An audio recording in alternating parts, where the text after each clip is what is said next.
Welcome and thanks for coming tonight. For those who don't know me, my name is Steve Schwartz. I run the LSAT blog. I'm also the host of the LSAT Unplugged YouTube channel and podcast. And tonight I'm joined by Sydney Montgomery, Harvard Law grad. How are you doing, Sydney? I'm doing great. Thanks so much, Steve, for having me. My name is Sydney Montgomery. I am the owner and founder of S. Montgomery Admissions Consulting, a full-service consulting company. I work with 9th through 12th graders through the college application process. And then, of course, I work with law school students through, the law school application process. I graduated from Harvard Law in 2018. I've been doing consulting since 2012. I'm a member of the IECA. I'm actually the Independent Educational Consultants Association. I'm on the graduate school committee and the ethics committee, and I love what I do.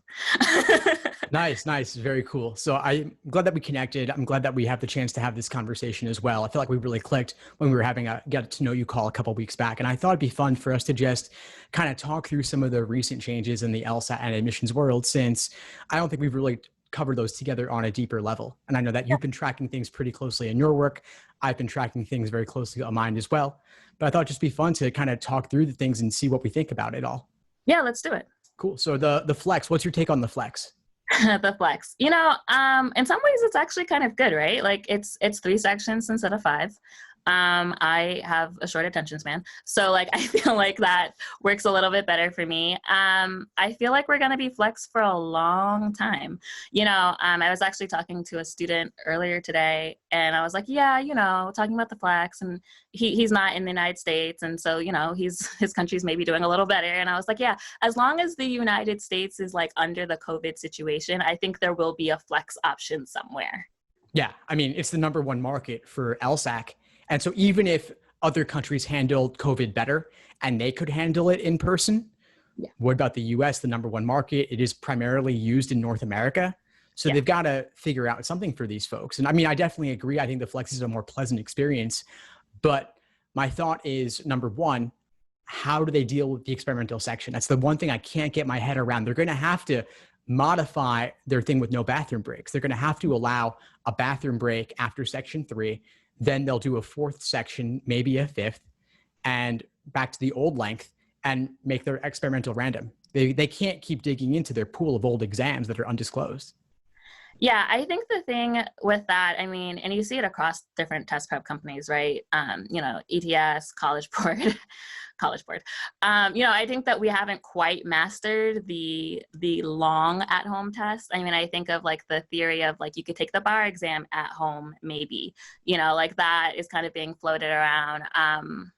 I don't know. I mean, I feel like I think they're going to try to run flex with the 3 sections as long as they can. I think it makes sense because they're not running to some of the issues that, College Board has had, ACT I think is pushing back their stuff, so the other test prep companies, I think that are looking at longer exams are running into more and more issues. So I actually think that if they can, they'll probably have a flex option, through the end of the year. I think it does get murky when you start having in-person and flex options, because then you are kind of looking at 2 different testing situations. I think as long as everyone is taking flex, then it's a little bit more contained. And maybe that's just the way that they go. Everyone just takes the flex and the in-person is a thing of the past. Yeah, that's kind of where I see it happening, at least for this calendar year. I agree that probably August, October, November, all going to be flex. There's no December exam this year. There's no September either. They're going to announce August. They've got to announce it within the next couple of weeks. I can't see them doing it in person, especially when more and more law schools are going online only because they're admitting there's a problem they can't resolve this semester. I don't think anything will be that different in October, which is only about another month away, August 29th to October 3rd. Not that big a gap. November, same deal. But one thing I do want to touch on that you said, which is that for them to administer in-person and flex simultaneously, that would be like confusing for admissions. Because as you said, they are different in nature a little bit. But let's say if scores are good for 5 years, then those taking the flex in 2020 are still compared against those who took in-person in 2019. And maybe, fingers crossed, those who take it in-person 2021, hoping COVID is better by then. Although in some cases, right, it is, I mean, you're always taking a different test. I can imagine, the test, I mean, there was that lawsuit, where they're going to have to change the logic games anyways because, of the student who sued, because he was blind. And then, so I feel like the LSAT was already changing. Like, it was already going to be substantially different. We were already going to run into this issue. I think this is adding another layer to it. But, the tests don't stay the same from year to year, of course, from administration to administration. Sometimes I think it gets harder or easier. I think, that if everyone is taking the digital LSAT that year, I think that's fine, that's contained. I think if you had an in-person and an LSAT, well, then you're looking at a swatch of, let's say, August 2020, and that one test looks completely different. And I feel like that is too much of a, of a difference of a spectrum. Maybe, but I see the problem really being just for LSAC to administer in person and online simultaneously, because they've got issues with ProctorU, and that's getting better with each administration. Right. They've also got issues in person with proctors, and the logistics of booking test centers being overbooked, getting the tablets from place to place. They had difficulty managing all of that alone, managing ProctorU alone. So all of that together, I think it's probably just too much to deal with. I think together would be an absolute nightmare.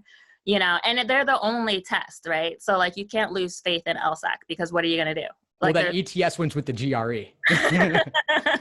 That's true. And nobody really, really wants that to happen. No. And one thing since you mentioned it briefly, the logic games being removed, there's been a lot of talk about that. And I'm not sure exactly where it stands, but we were debating this a lot in the past, back in the fall, when the news was first coming out, us and like the LSAT side of things. Like, there's ambiguity about what exactly LSAC agreed to. So we don't know if games are going away altogether, or if games will only go away for a certain subset of test takers, or whether the research around that will be finished within 4 years, or it will actually change within 4 years. Yeah. Nobody really knows anything about that. I just know I'm going to get some questions at some point about this. So I want to stave those off a little bit. Of course. And I will say that, my own personal speculation is that they're not going to get rid of the games. They will probably do a whole lot of research to justify why it is now equitable, but I don't think they're going to get rid of it completely. No, they are very stuck in doing things a particular way. It's very difficult to move them. It took a pandemic to move them online. It took the GRE competition to move them to digital. Yeah. So I think it'll take a while. And I spoke with the plaintiff's attorney in that particular case, and it seems like he wasn't totally sure what he agreed to. So the importance of reading carefully and interpreting things, we'll see what happens there. I do want to ask you one thing though, because it just, I get questions on this all the time. And my understanding from admissions is that they view flex scores the same as regular 5-section exam scores. Is Absolutely. That your understanding as well? Yeah, it is. And I mean, probably some of that is political, right? I mean, they trust LSAC, and they want to continue to have that faith in LSAC. It's a good relationship. So, but I think, it's the same exact tests, like questions, types. It's 2 sections less, but it's ultimately the same. I think most law school deans I've talked to, absolutely, they have no problem taking the flex. They don't see it any differently. Yeah, same. And by the way, folks, feel free to ask questions as things come up for you, and I'll do my best to work them in. One question I had for you, just briefly, since you mentioned that you were on the ethics committee of the graduate admission counselors. And I know this wasn't on our agenda for tonight, but if you had any comments about like all the varsity blue stuff. I do. So I'm a new member to both the ethics committee and the graduate school committee. I'm really excited about that. Do I have comments on the varsity blue? So many comments. I mean, I think it's completely damaging to our profession, right? I mean, I don't write essays for kids. I don't do anything unethical, right? We have a code of ethics, of principles of good practice as consultants in the IECA and through, all of the other organizations. There's NACAC, there's HECA, there's a lot of them. When you're looking for consultants, you definitely want to try to see if there's what professional organizations they belong to, because we stand by principles of good ethics, which really, even prohibit okay, if I have maybe I'm working at a university and, if there's a conflict and having to disclose that, I mean, the bar is really high. I think, I care about kids a lot. So for me, the saddest part of the varsity blue scandal was, man, it must suck that your parents really didn't believe you could do it on your own. That kind of hurts, and, a lot of the kids, some of the kids were complicit, some of them were not, but it's learned behaviors, right? I mean, even if they were complicit, they're 15, 16, 17-year-old kids. If they've been taught, this is the way to get through the world, I mean, of course, that's the way they're going to try to get through the world. Not to say they're completely blameless, but I think really the parents are really, like, I think they've really damaged their kids. It's awful. It's really awful. And I don't like that it caused a lot of mistrust in the public of consultants, because actually I think that they can increase access. I work with mostly actually minority women. I'm not exclusively, but most of my law school clients are minority women. And I think, I'm the first lawyer in my family. Having guidance is important. Like, you just don't know some of these things. And, sometimes it can be hard to find someone to listen to you and to help you with your writing, or to, help you make those tough decisions. And so I think there's a lot of benefit, both on the college side and the law school side. And when people engage in that kind of like illegality, it really sets us back. Yeah. Yeah. And there's like different shades of it, right? Like, you have people who are blatantly looking to cheat the system by bribing proctors or bribing people to write letters on certain things that you haven't actually done. But then there's things that I think happen on a much more regular basis. Things like people asking you to write the personal statement, people asking you to draft something for them. I've had people ask me we have a conversation. Then they want me to write a draft for them. It's like, no, you write the draft. You write the draft.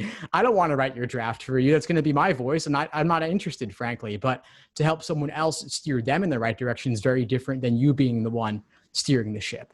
Yeah. And I'm pretty, as a lawyer, I'm pretty clear in my contracts and my agreements. But the other thing that's important to me is I was an English major at Princeton, and I firmly believe that a lot of Americans don't know how to write anymore, which is truly sad. So I actually like to teach writing skills, like especially to my high schoolers. I'm like, so talk to me about why that sentence is grammatically incorrect. Like, I could fix it. I could tell you what it is, but I'd rather you learn. Because not only, of course, is it your own work at that point, but then you're going to learn those skills for college. And especially like when I get law school students that don't have strong writing skills, like, you're going to need to write in law school. So like, let's learn it right now. That way you'll be more successful when you get there. Yeah. Yeah. What was your personal law school admissions journey like? We had a question in the chat about your LSAT journey, your applications. Like, okay. What was that process like for you? Because Harvard Law, obviously, nothing to sneeze at. Thanks. It's interesting. I've had a very varied arc. So I decided I wanted to be a lawyer when I was 8, specifically a family lawyer when I was 8. And so I really wanted my parents to adopt. I have a sister who's 15, but I was an only child until I was 11, and I'm a military brat. And I just decided that, adopting was the way to go, so I'd have an older sibling, so I wouldn't have to go through things for the first time. Very self-interesting. And they said no. They said it was, I don't remember. It was just too difficult or too complicated. They weren't interested. And I got really interested in the foster care system. And, to me, I was like, well, okay, there's all these kids who need homes, and there's all these people who have homes. I don't understand. So I really thought that I wanted to be a child advocate.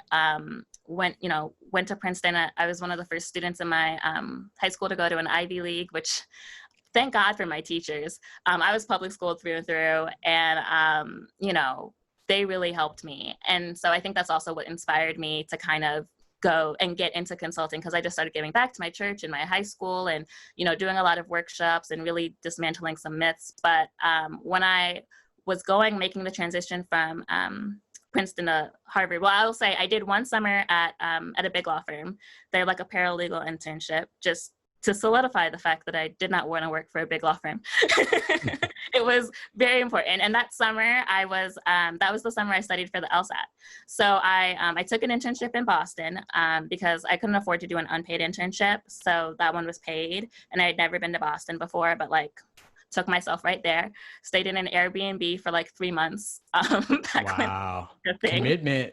Yeah, well, I didn't really know exactly what I was doing, but I moved to East Boston, and I worked downtown, and I had this LSAT. I did an LSAT course, and I basically studied a little bit during the time I was supposed to be working, definitely. You have to. Yeah. Get those hours wherever you can. Yeah, and I liked the online class format because I'd listen to a video while I was making breakfast, on the T to work at home. I would do, I did 2 or 3 hours a night, and then I'd watch 2 or 3 hours of Parenthood. I binge watched all the seasons that summer. It's an amazing show.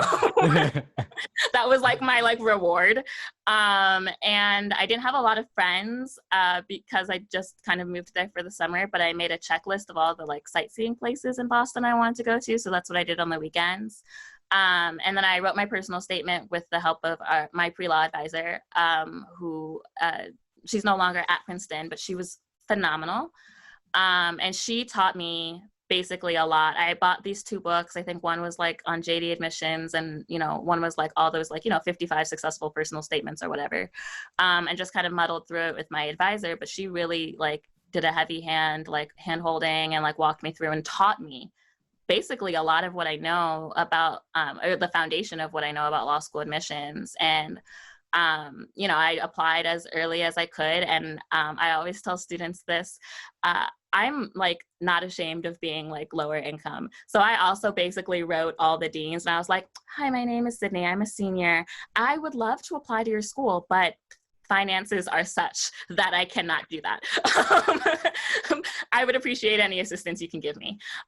So, I kind of got through that way. The LSAT turned out really well. I took it one time and then I was done with it. We were just one and done. I like tried to negotiate like military discounts with the company. But yeah, I did a practice test every single Saturday. At the exact time, I practiced what I was going to eat, what I was going to drink. It's like funny because I actually I had undiagnosed ADHD and I didn't realize it. So like the tests make me really tired. So I like realized that I needed like half a cup of coffee and half a thing of Red Bull, and like that was like my drink. And what my snack was going to be. And like I just kind of got it down to a science, because when I first started taking the tests, I was like falling asleep in section 2. It was not good. Nah. But it sounds like you found out the right rhythm, where like you got the ratios down, you have the timing down, down to the letter. And that simulation is really important. That's awesome that you did that. So important, because when I went to go do it and I like drove, I think I took it at like Mercer Community College in New Jersey. I like drove there like the weekend before just to like get a lay of the land or whatever. Like I was like, as many things as you can like practice, you should practice. Like nothing should be brand new on test day. Absolutely nothing. And then, I started getting like letters like in October, like November. And then I got my last letters in like January. Sweet. Wow. You got it done fast. You got it done right. Yeah. No, that's awesome. Like I'm so down with the simulating test day. I made a whole series of videos in my course just about all the details of simulating test day. Yeah, no, it's so important. And like half of those videos are irrelevant because it's Flex now. So if it's ever in person again, that stuff like going to the test center actually becomes meaningful. But there's versions of that with ProctorU, with the Flex, testing out your system beforehand, getting your desk environment laid out properly. So much of your story, I think, could still be applicable to those taking the LSAT now, even if it's Flex for them. Yeah, and I used the same process when I started. Okay, I didn't take a practice bar every other weekend. I only took 2. But it's the same theory with the bar exam. I had to figure out, okay, how do I, like, what am I doing with these breaks and this time? Because it's so long, So I think as much as people can simulate these tests, the better. Yeah, for sure.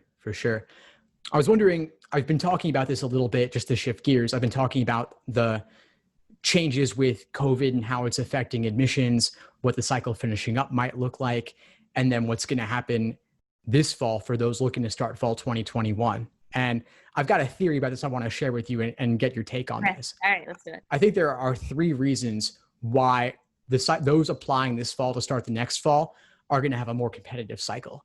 I think the first thing is 2020 is an election year. People get really riled up about Trump with good reason. And not to get too political here, but people do get passionate about Trump and his reelection potential. And they're engaged civically, they're debating politics. Secondly, we've got massive unemployment numbers. So the opportunity cost of waiting it out is what else are you going to be doing? Right. Then finally, Black Lives Matter is yet another reason people are civic-minded, civically engaged, engaging in policy and politics debates. So they're thinking about going into law to change the system. So for all those reasons, I think there's going to be a spike in people applying. What's your take on that? I also think there's going to be a spike in people applying. I think it's going to be a 2-year spike. I think all the reasons that you said are correct. I'm going to add on kind of like what we saw in 2008 with the recession. When the economy goes down, historically, law school applications go up. Now, I think part of me thinks that not the 2020-21 cycle, but the 2021-22 cycle might actually be the more competitive of the two, because I think some people have, maybe lost their jobs or, in this period where they're like, shoot, I have to do something else. But they may not be all together, right? Like to apply this fall, they've just kind of realized that they need to make the shift. And so they're going to be looking towards next year. But generally, I think when the economy goes down, people are really looking to find that stability, and they're looking for, okay, well, let me go back to school and let me defer my loans, if they have them, how do I come out of this situation and I'm more stable than I was now? So yeah, I definitely think it's going to be an increase. Yeah. Yeah. And I could see that also. I actually posted about this online. Somebody commented, well, if you just got engaged in things early June, then how are you going to get all your applications in LSAT done by October, November? Theoretically, it's possible. Totally possible. It's possible. And I think people can and should do that if they want to, because why waste a year? But if people need to retake the LSAT or need some time to get everything together, especially with COVID issues around geography and moving, right. Although law schools might be online, they might want to take a little bit more time to make that happen. So I could see why this would be a 2-year spike. It could be distributed between these 2 years, but with unemployment being so high, I could see a lot of people saying, well, might as well go now and delay things for 3 years. Right. And I mean, you do, unfortunately, the way that, it works, and not that I'm advocating taking out more debt, but you do get to take out a personal living loan when you go back to school. So if you are looking at high unemployment right now and you're like, I don't know how I'm going to pay my bills, that's kind of a way for you to get, it's debt, but it's a way for you to get money to kind of make ends meet if that's what you're looking towards. And I absolutely think, if you started in June, you could totally take the August through October LSAT. You don't have time to take it twice probably, but if you were having a high diagnostic and you were ready to take it, you could be ready. You could hustle. Yeah, and you could do November. You could even do January. And what are your people ask me this a lot about is January too late? And I typically say November is preferable, but January could still be okay if your LSAT was higher. What do you think about that? I might be a little extreme. So That's fine. I typically say try not to do past September, October. I mean, if you must do November, do November. Otherwise, I think it depends on what your goals are, right? So I have people across the spectrums, I don't just help people get into elite schools, basically across the spectrums. And so, and I know because I wanted to come back to Maryland. So, I applied to the T10, but I also applied to all the schools in Maryland because I wanted to practice family law. And I did, and I clerked right here in Maryland, and I practiced family law right here in Maryland. So I could have done a lot of that stuff, from a lot of different schools. So some people come to me and they're like, I don't want to move past these 2 hours from my house. I want to go to law school. And, the schools that are in those 2-hour radiuses are not, that competitive to get into. Okay, fine. November, probably even January may work. But if you're telling me, I really want to go T10, T15, T25, unless you tell me that in November or January, you're going to be able to get a 170 plus, and that is why you are waiting, I think you might do better just waiting another cycle, because the outcomes might be worth a year wait. I think the scholarship money goes quicker. I think it's just easier to get in. For some schools earlier in the cycle, they haven't filled their class yet. I know that I had a 2-week turnaround from 2 of my law schools. That's incredible. People are waiting months a lot of the time. Right. But I think if you get your apps in, and I push to try to get my students their apps in September and October. And if you get your apps in September and October, then I think you really should hear back from a lot of schools in November and December. And there's that scholarship money too, which is huge. And when there's a lot more money in the scholarship bank account, they're going to be more liberal with it. Yeah, absolutely. Because you might come in and you might be the best applicant that they've seen so far. right? But in November and December, they've seen like a lot of people. Yeah, exactly. Exactly. And after reading personal statement number 1,000 or number 5,000 doesn't look the same as the first 50 or the first 100 that you're reading. Exactly. And I mean, I don't say this to discourage people though. I mean, because some people, like, that's just the circumstances that they have, they are applying later in the cycle. But I always ask them, like, do you have a job that you can stay in for a year? Do you hate your job? Or are you okay? And if you're kind of okay, I think you should maybe think about waiting. Yeah. And for those you talked about, taking it November, January, February, getting a much higher LSAT score.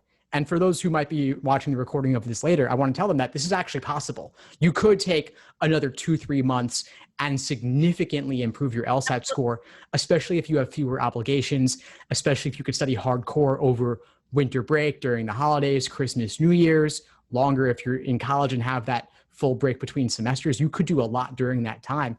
Yeah. And it might be worth it. It could be okay.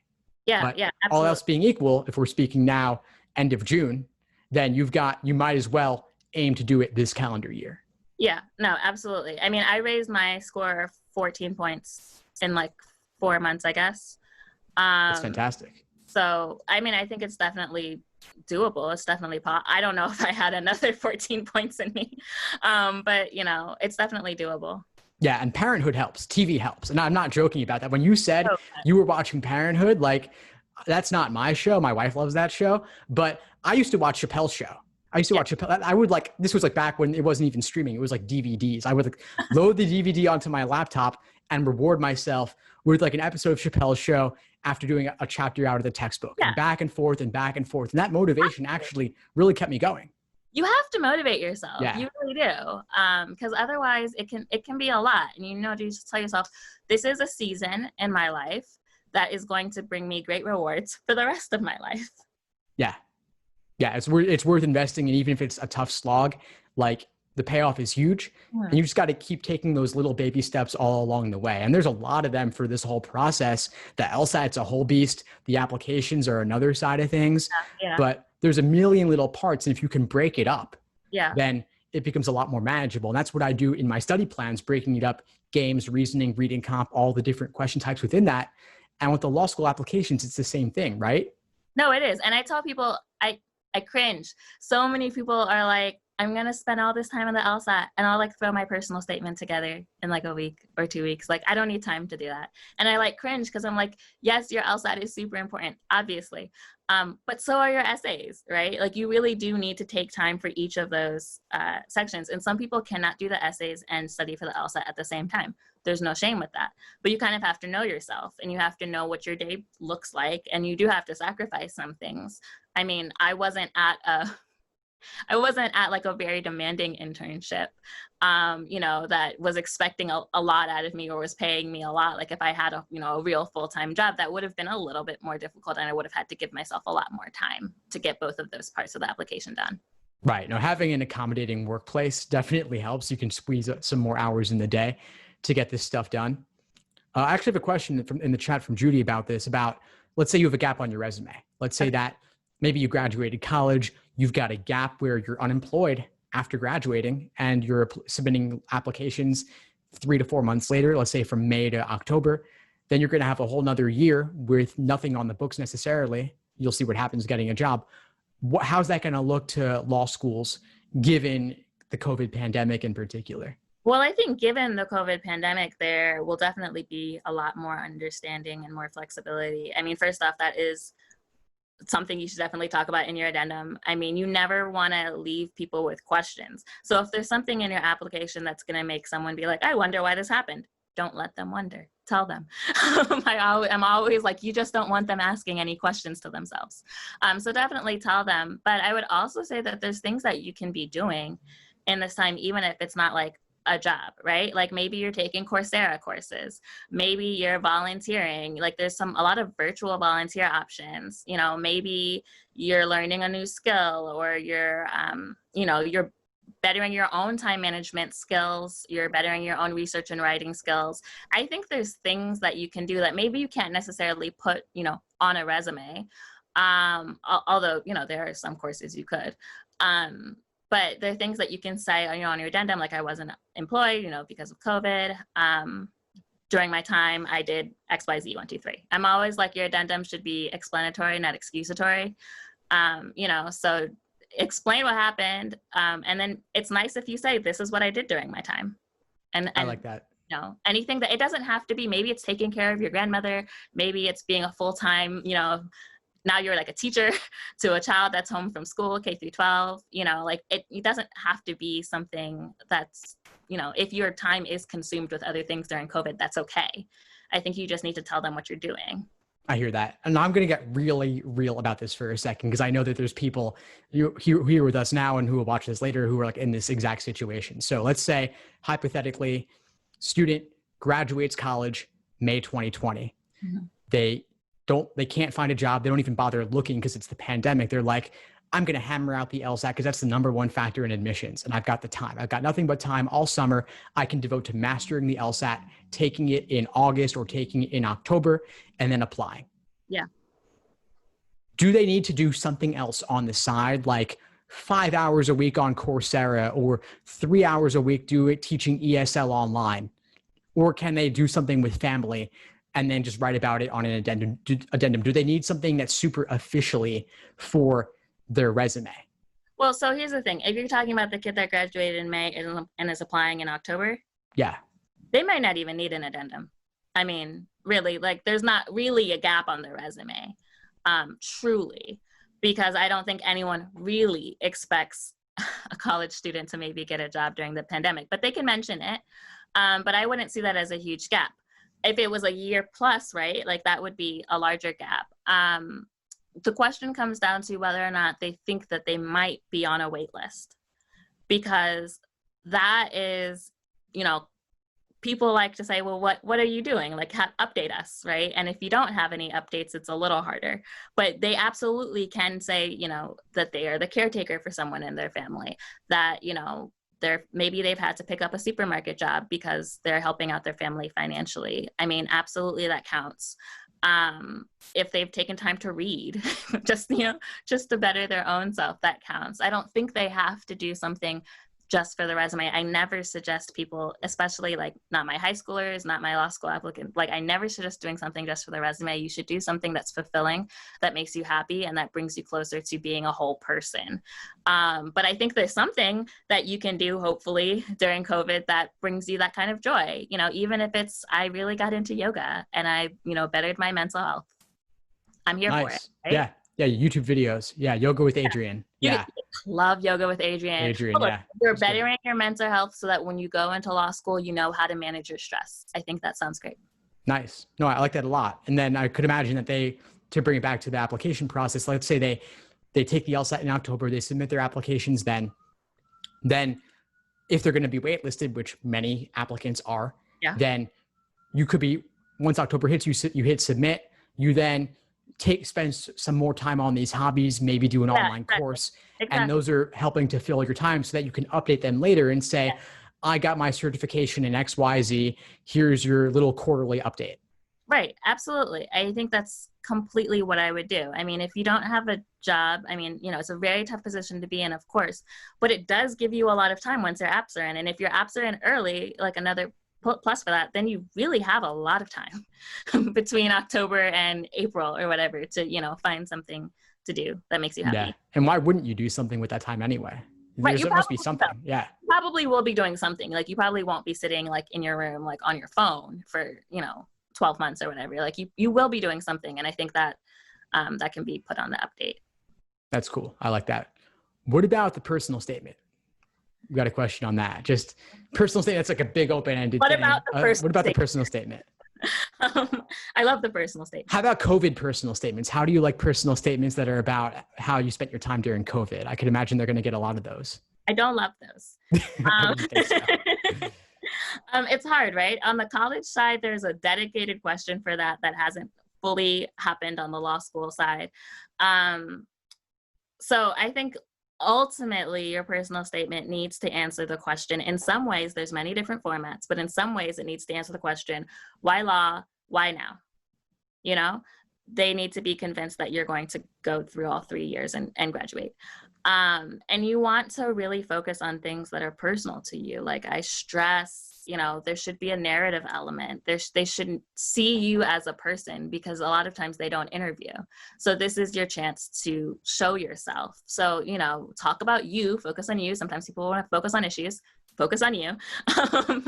And really have good writing, have a few narrative elements, a couple stories, you know, but really hone in on why it is that you are so compelled that you must go to law school and you must be a lawyer. Like at the end of my personal statement, or at the end of your personal statement, I want to know, this girl has to go to law school. That's it. She won't be able to do what she needs to do in her life without going to law school. It is the logical next step. And that's kind of how I, you know, want people to think about their personal statements. Now, in terms of COVID, that also could be fodder for a diversity statement, depending on what it is.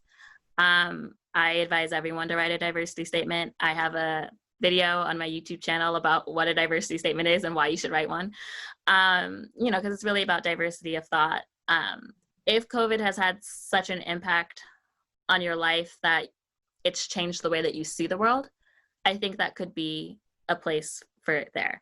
If it's just, not just, but like if COVID hasn't impacted the way that you see your life, but it's had such a dramatic impact on you, maybe you're studying, maybe you're financing, maybe it's changed some decisions that you've made, then I think maybe that can go in an addendum. Nice. Now, there's one thing that you said that stood out to me, which was show that law school is the logical next step. Yeah. What if it doesn't really actually seem that way? What if you can't, even for yourself, you can't tie those pieces together in a compelling way where it's like, yeah, a lot of people are like, law school, what else am I going to do? Where it could end up being a great career move, but there could have been other things you do instead. So, I mean, look, the reality is, in a lot of ways, there always could be something else that you do instead. Even, you know, even if you think law school is the logical next step, if you really think hard about it, there's probably something else that like could also maybe be an interesting step. So a lot of what I spend my time doing is I push my students. I push them and I drill them on the why law question. I think it's important for them to be clear before they step foot in a classroom why they're there. If they're not clear about why they're there, they may not be successful. I cannot tell you how many times I texted my friends during 2L being like, why am I here? Why did I want to come to school?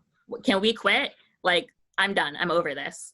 And it was like sometimes I had to read my personal statement, you know, like, but yeah, you know, I had such a strong conviction and I relied on that conviction. Like, no, Sydney, you've wanted to do this for years. Like, this is why you're here. And even though I'm not practicing right now, it absolutely was the right decision. And I would do it 3,000 times again. But if you can't find that conviction before you step on foot or in your living room, if it's online, it's going to be difficult for you because it's going to be hard. But I think I truly believe if you're thinking about going to law school, there is a why law deep inside of you. You might not fully know it. And so I would spend time really drilling so that we get there, so that it becomes the logical next step, so that you convince yourself in the writing process that you have to go to law school. That makes a lot of sense to me. And I think that it's so funny that people are making such a big investment in going to law school. I mean, you're spending months studying for the LSAT. You're spending months working on all the application pieces and all the different statements. Then you're going to spend 3 years of your life and hundreds of thousands of dollars in tuition and opportunity cost. It's worth taking at least an hour to write down and think about why you want to do this, or talk it out with somebody like yourself, or make a video or a voice memo or something just to get it out of your head and really think it through.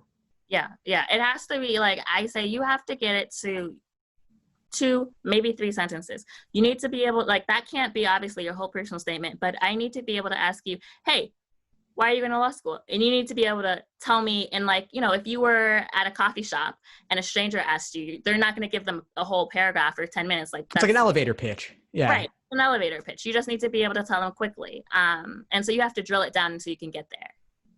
Yeah. Well worth doing. This reminds me of like all those books that have like a little place for you to write in your own stuff. And I always skip those. I never actually write it in, but I think it actually is important to do. And I consider that more of like the deep work that actually is really important that I used to put off to the side. But knowing your why actually can help you stay motivated and help you keep taking those little baby steps Yeah. to move forward down the path, rather than just, oh, my parents told me to do this, society told me to do it, for lack of a better option, I'm doing this, versus having a really compelling reason. And I think anyone who is civic minded or idealistic or just cares about things can probably find a way to make law school make sense for them if they actually wanted to do it, because there's a lot that's wrong in our world that requires fixing.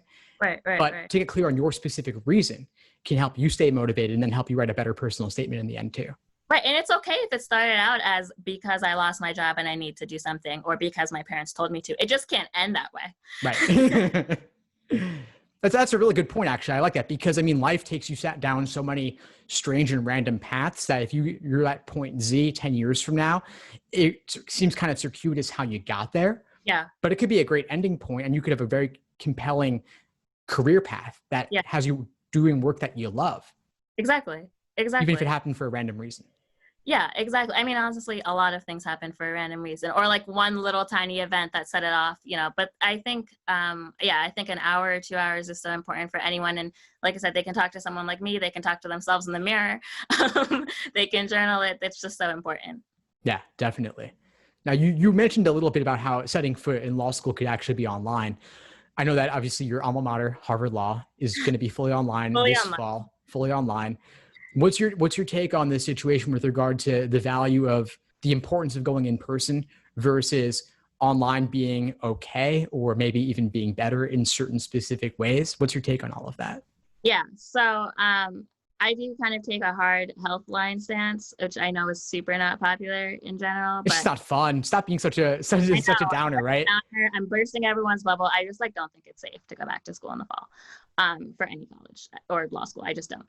So I am happy, I guess, that Harvard is online. I'm not super thrilled that, the price is the same, but I understand professors, have to get paid and all that good jazz. I think it could work. I think they're going to have to be creative. Harvard is a big school, so I think it actually works pretty easily at most law schools. My section, I had 80 people in my section. Right. That's a big Zoom call. Yeah. It's real large.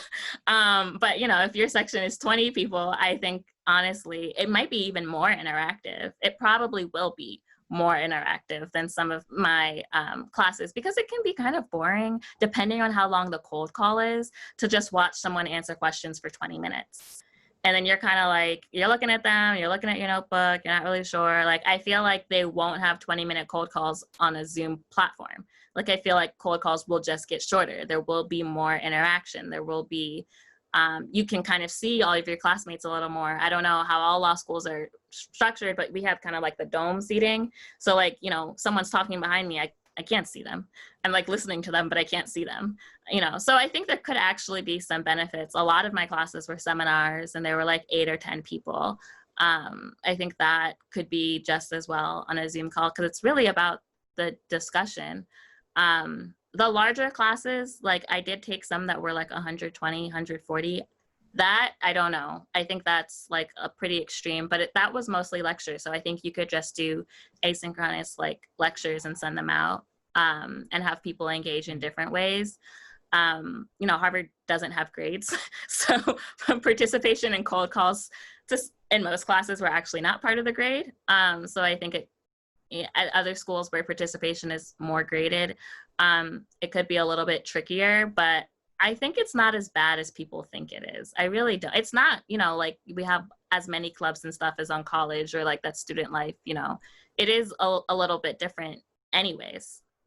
Yeah, well, I bet that they'll have to change the format in certain ways, no question about it. I mean, to be in the spotlight on the big screen in Zoom for 20 minutes straight being hammered by the professor sounds terrifying and sounds traumatizing.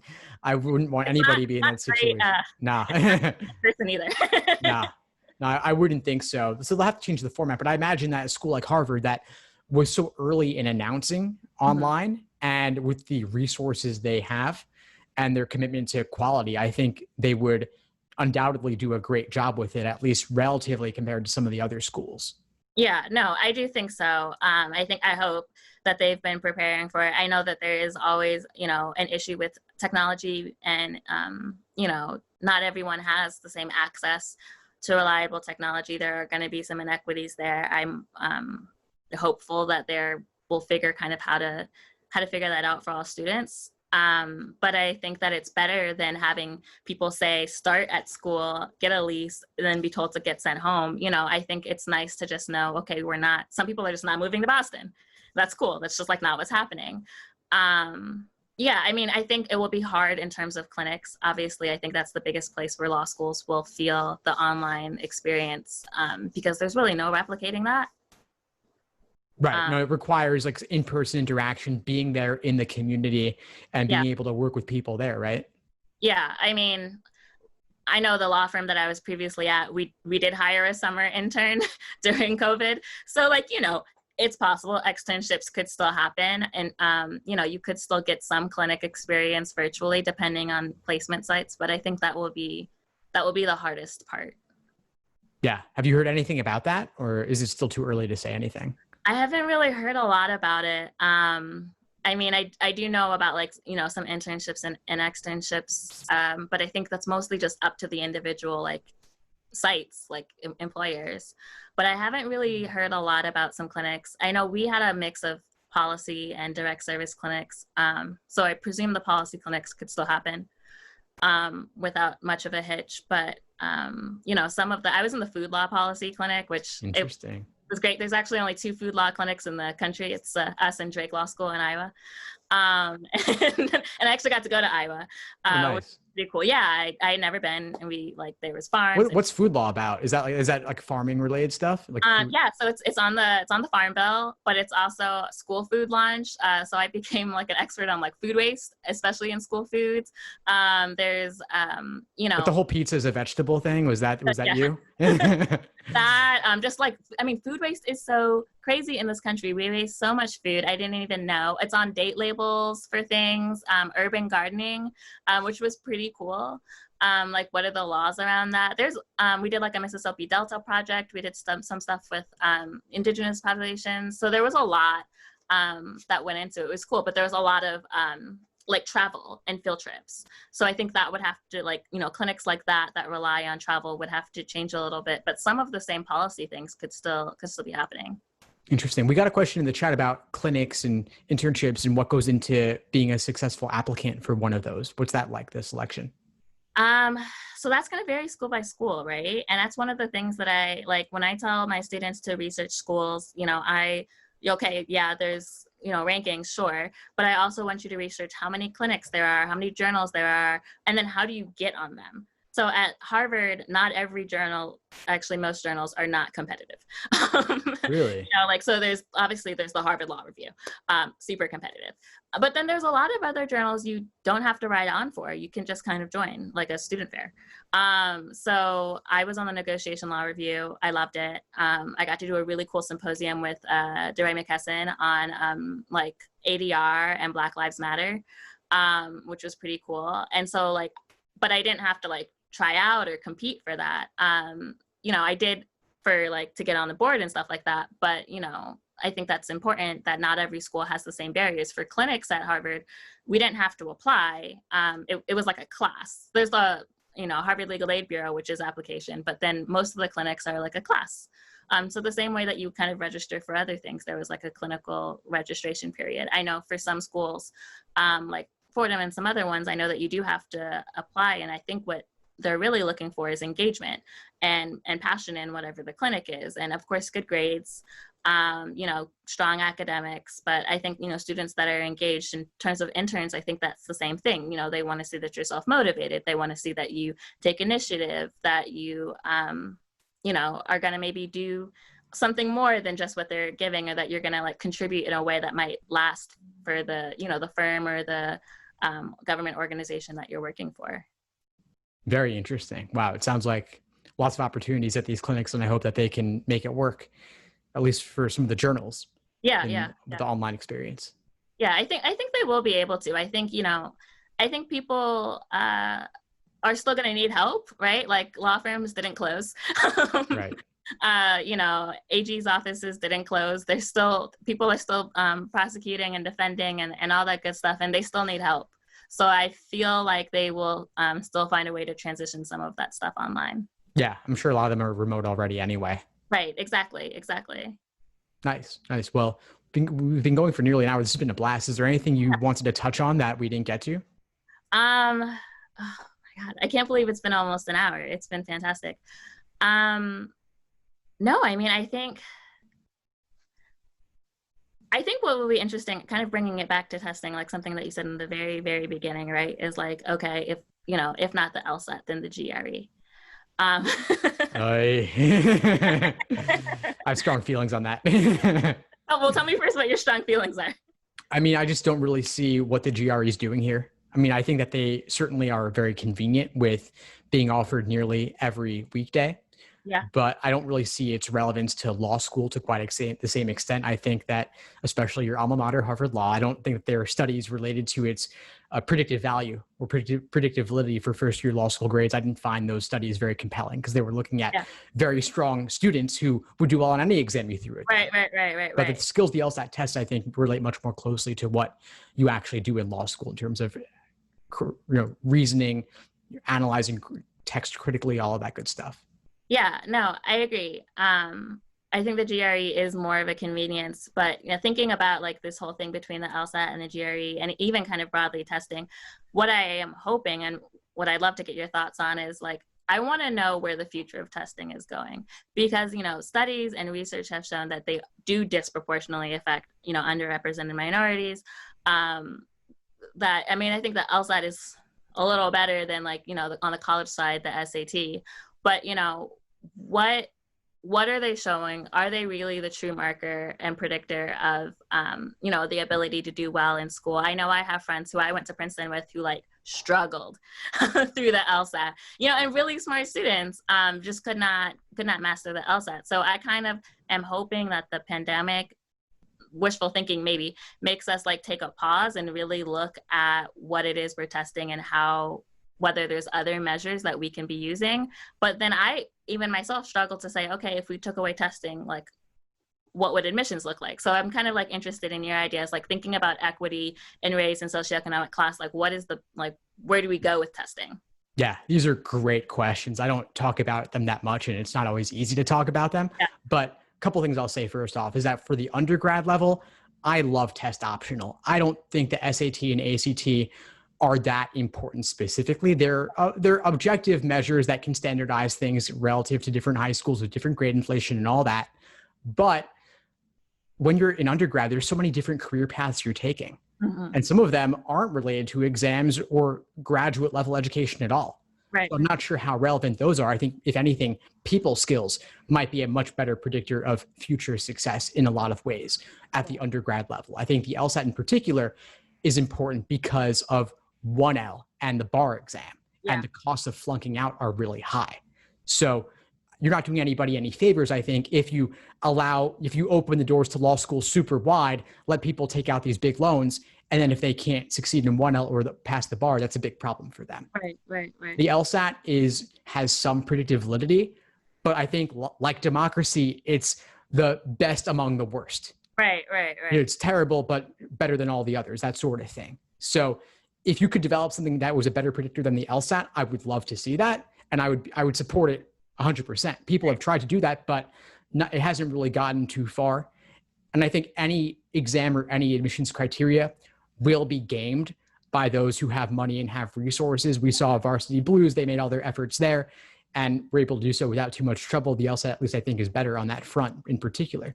But what I would really love to see is better free and low cost resources. I love Khan Academy in general, but I don't love their LSAT prep product in particular. And I don't love that LSAC didn't give them that much to work with in terms of a limited set of exams. So I'd love to see more from LSAC in terms of just opening the door and giving away all the exams for free, or putting together a better free resource. Yeah. And then I'd love to see that going all the way down the chain. And we know the College Board cares very little about this sort of thing. Very little. At least the new people at LSAC, they're really trying hard. Yeah. But I think these inequities with standardized tests and education, they go all the way back down the educational pipeline, all the way back to even the elementary level. And the fact that funding for education is local, but tax bases from town to town vary widely in their resources. So I think you've got to start there. Yeah, I think I would even like to see, I know that some colleges, some do have like an LSAT prep that they do in-house, you know, like as part of their pre-law programs. I'd love to see more of those. You know, I know that some high schools, you can take tests like, you know, college prep, SAT prep or whatever as a class.